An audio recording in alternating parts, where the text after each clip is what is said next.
Muungano wa Umoja wa Maimamu katika kaunti ya Nakuru umewatahadharisha wanasiasa dhidi ya kutoa kauli zinazolenga kukandamiza upinzani, wakisisitiza kuwa hakuna taifa linaloweza kupiga hatua iwapo sauti za wanaotofautiana kisiasa zitanyamazishwa. Viongozi hao wamewataka wanasiasa kujitenga na siasa za ukabila huku taifa likielekea katika uchaguzi mkuu wa mwaka 2027.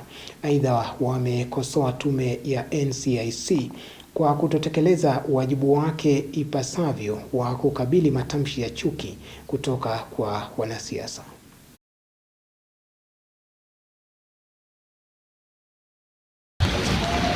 Na sisi tunashangaa tukiona kwamba opposition inaanza kutengana kwa njia moja ama nyingine, na kile wanatengana ni kidogo sana, lakini ni vizuri waheshimiane. Tume ya uwiano na maridhiano, kwa kweli tume hiyo ni kama iko usingizini, imelala fofofo, kwa sababu majukumu ambayo kwamba iliyepewa ya kujaribu kuvunja makali wanasiasa ni kama wamekuwa compromised. Tunaomba Kenya mzima, maimamu na wasiokuwa maimamu, wadumishe amani.